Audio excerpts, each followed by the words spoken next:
আমাদের নোবেল বিজয়ী প্রধান উপদেষ্টা ডক্টর মোহাম্মদ ইউনূস সাহেব তার একটি নতুন মতবাদ সারা বিশ্বে প্রচার করে বেড়াচ্ছেন দীর্ঘদিন ধরে। পুরো পৃথিবীকে তিনি বদলে দিতে চান, পুরো পৃথিবীকে তিনি উল্টে পাল্টে দিতে চান। এই জন্য তিনি এক দেশ থেকে আরেক দেশে ছুটে গিয়ে মোটিভেশনাল স্পিচ দিচ্ছেন, মানুষকে, বিভিন্ন রাষ্ট্রের সরকার প্রধানকে মোটিভেট করার চেষ্টা করছেন। খুবই ভালো উদ্যোগ, এটা তিনি করতেই পারেন। কিন্তু যখন কিনা আমাদের সামনে স্পষ্ট হয়ে ওঠে যে তার এই ধরনের মতবাদ প্রচারের ভিতরে কেবলই অন্তঃসার শূন্যতা, নিজেকে জাহির করার কেবলই একটা তুমুল অপচেষ্টা, তখন তার এই উদ্দেশ্য নিয়ে তো অনেক ধরনের গুরুতর ভয়াবহ প্রশ্ন উঠতেই পারে, ওঠাটাই স্বাভাবিক। এবং যখন কিনা তিনি নিজে পুরো পৃথিবীকে বদলে দিতে চাচ্ছেন, অথচ সেই মুহূর্তে তিনি যখন কিনা নিজ দেশের সরকার প্রধান, সেই দেশে এই মতবাদ এস্টাবলিশ করার জন্য কার্যকর পদক্ষেপ গ্রহণের মতন বিন্দুমাত্র কোনো উদ্যোগ গ্রহণ করেন না, তখন তার এই মতবাদ নিয়ে, তার উদ্দেশ্য নিয়ে তো অবশ্যই নানান ধরনের সন্দেহ সৃষ্টি হতেই পারে। এবং সেই ধরনের সন্দেহের জায়গা থেকে গুরুতর প্রশ্নটি তুলেছেন খোদ এই অন্তর্বর্তী সরকারের অত্যন্ত ঘনিষ্ঠজন, ডক্টর মোহাম্মদ ইউনূসের খুব কাছের ব্যক্তি, শুভাকাঙ্ক্ষী, ট্রান্সপারেন্সি ইন্টারন্যাশনাল বাংলাদেশের নির্বাহী পরিচালক, টিআইবির নির্বাহী পরিচালক ডক্টর ইফতেখারুজ্জামান। ডক্টর মোহাম্মদ ইউনূস তার 3-0 তত্ত্ব প্রচার করে বেড়াচ্ছেন সারা বিশ্বে। 3-0 তত্ত্বটা কি আমরা সবাই জানি। শূন্য কার্বন নিঃসরণ, শূন্য বেকারত্ব, শূন্য দারিদ্র। তো এইগুলো ইমপ্লিমেন্ট করার জন্য, বাস্তবায়ন করার জন্য তিনি এই বাংলাদেশে গত 18 মাসে তার রাজত্বকালীন সময়ে কি উদ্যোগ নিয়েছেন, সেই প্রশ্নটি তুলেছেন ডক্টর ইফতেখারুজ্জামান। আন্তর্জাতিক ক্লিন দিবস উপলক্ষে আয়োজিত একটি অনুষ্ঠানে তিনি এই মন্তব্য করছেন যে এই 3 লক্ষ্য বাস্তবায়নে তার অন্তর্বর্তী সরকার কতটা দায়িত্ব পালন করেছে। এবং তিনি বলছেন যে ডক্টর মোহাম্মদ ইউনূস আন্তর্জাতিকভাবে 3-0 ধারণা প্রচার করে আসছেন।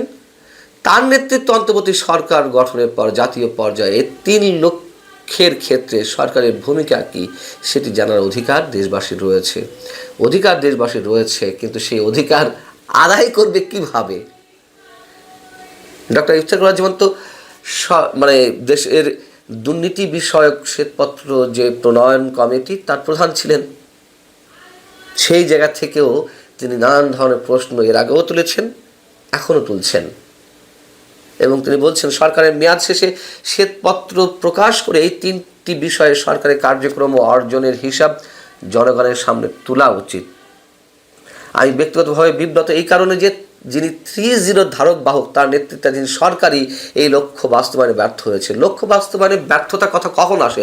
যখন কোনো উদ্যোগ নেওয়া হয়, উদ্যোগগুলো সফল না হলে তখনই ব্যর্থতার প্রশ্ন আসে। উদ্যোগ তো নেওয়া হয়নি কোনো প্রকার। এবং মানুষ যে তার অধিকার আদায় করে নেওয়ার মাধ্যমে প্রশ্নের সৃষ্টি করে, প্রশ্ন করতে গেলেই তো, সমালোচনা করতে গেলে তো জেল জুলুম, হুলিয়া, নির্যাতন, নানানভাবে নানান ধরনের খড়গ সেই মানুষগুলোর মাথার উপরে নেমে আসছে। উত্তরটা দেবে কে? শূন্য বেকারত্বের কথা তিনি সারা বিশ্বে প্রচার করে আসছেন। আরে তার সরকারের এই 18 মাসেই তো লাখ লাখ মানুষের বেকারত্ব বৃদ্ধি পেয়েছে, কোনো ধরনের কর্মসংস্থানের সৃষ্টি করা হয়নি। শুধু বিদেশি বিদেশি বিদেশি করে চিৎকার করছে, বিদেশি মানুষজন এখানে নিয়ে এসে এক পর এক প্রজেক্ট তুলে দেওয়া হচ্ছে। শূন্য দারিদ্রতা, খোদ বিশ্ব ব্যাংক বলছে যে বাংলাদেশে এই মুহূর্তে 3,60,00,000 মানুষ দারিদ্র সীমার নিচে বসবাস করছে। লাখ লাখ দরিদ্র মানুষের সংখ্যা বাড়তে বাড়তে এখন তা প্রায় 4 কোটির কাছাকাছি পৌঁছে যাচ্ছে। এতটুকু মাত্র কি লজ্জাবোধ করেন না ডক্টর মোহাম্মদ ইউনূস সাহেব? সারা বিশ্বে তার এক সময় কি ধরনের গ্রহণযোগ্যতা ছিল, আর এখন কোথায়? আমরা তো মনে করতাম তিনি দেশের সরকার প্রধান হলে, রাষ্ট্রপ্রধান হলে কি না কি হবে এই বাংলাদেশের। এখন তো কেউ তাকে এতটুকু মূল্যায়ন করে না, শুধুমাত্র সৌজন্যতার খাতিরে কোথাও গেলে একটু সালাম টালাম দেয়, এই আর কি, এর বাইরে আর কি। ডক্টর ইফতেখারুজ্জামান বলছেন, ডক্টর ইউনূস সরকার এমন কোনো উদ্যোগ কি নিয়েছেন, মানে তিনি নিয়েছেন কিনা, যা পরবর্তী নির্বাচিত সরকার এগিয়ে নিতে পারত? সে প্রশ্নের উত্তর সন্তোষজনকভাবে পাওয়ার কোনো জায়গা নেই। এই সুযোগ দেশের জনগণ কেন হারালো, তার জবাব অন্তর্বর্তী সরকারকে দিতে হবে। মন্ত্রীদের জন্য ৯,০০০ স্কয়ার ফিটের ফ্ল্যাট নির্মাণের উদ্যোগ নেওয়া হয়। যে নির্বাচন মাত্র ১৫ দিন ২০ দিন পর ঠিক সেই মুহূর্তে নির্বাচন কমিশনের সচিবকে দেওয়া হয়, মানে বিমান পরিচালনা পরিষদের পরিচালক হিসেবে নিয়োগ দেওয়া হয়। যখন কিনা বাংলাদেশ অর্ডিন্যান্স ফ্যাক্টরি বা সামরিক সমরাস্ত্র কারখানা রয়েছে, যেখানে সব ধরনের অস্ত্র সরঞ্জাম উৎপাদন করা সম্ভব কাঁচামাল পেলে, সেখানে ব্যক্তি খাতে সমরাস্ত্র কারখানার গড়ে তোলার উদ্যোগ নেওয়া হয়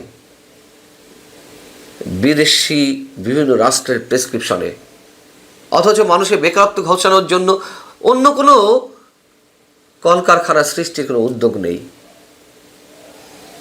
এই হচ্ছে ডক্টর মোহাম্মদ ইউনূস। এবং শূন্য মানে কার্বন নিঃসরণের কথায় যদি আসি, তাহলে তো অন্তর্বর্তী সরকারের যে খসড়া জ্বালানি ও বিদ্যুৎ পরিকল্পনা, সেটা কি? সেটা তো পুরোপুরি জীবাশ্ম জ্বালানি নির্ভর। অর্থাৎ যে ধরনের পাওয়ার প্ল্যান্টগুলো এখানে করা হবে, সেসব জায়গাতে কার্বন নিঃসরণের মাত্রা অধিক হারে হওয়ার মানে কথা রয়েছে, কি সেগুলো হবেই। ডক্টর ইফতেখারুজ্জামান বলছেন, এতে এমন কোনো সুস্পষ্ট নির্দেশনা নেই যার মাধ্যমে বাংলাদেশ পরিচ্ছন্ন জ্বালানিতে কার্যকরভাবে উত্তরণ ঘটাতে পারে। সেন্টার ফর পলিসি ডায়ালগ তারাও মাসখানেক আগে সংবাদ সম্মেলন করে জানিয়েছে যে এই অন্তর্বর্তীকালীন সরকার বিদ্যুৎ জ্বালানি খাতের যে মহাপরিকল্পনার খসড়া তৈরি করেছে, এটি আসলে ত্রুটিপূর্ণ, এটি অংশগ্রহণমূলক নয়, এর সাথে সংশ্লিষ্ট বিভিন্ন সেক্টরের মানুষদের অন্তর্ভুক্ত করা হয়নি। বিশেষ স্বার্থ গোষ্ঠীকে বিশেষ সুবিধা দেওয়ার জন্যই এই পরিকল্পনা করা হয়েছে। আমাদের কি বলা থাকতে পারে?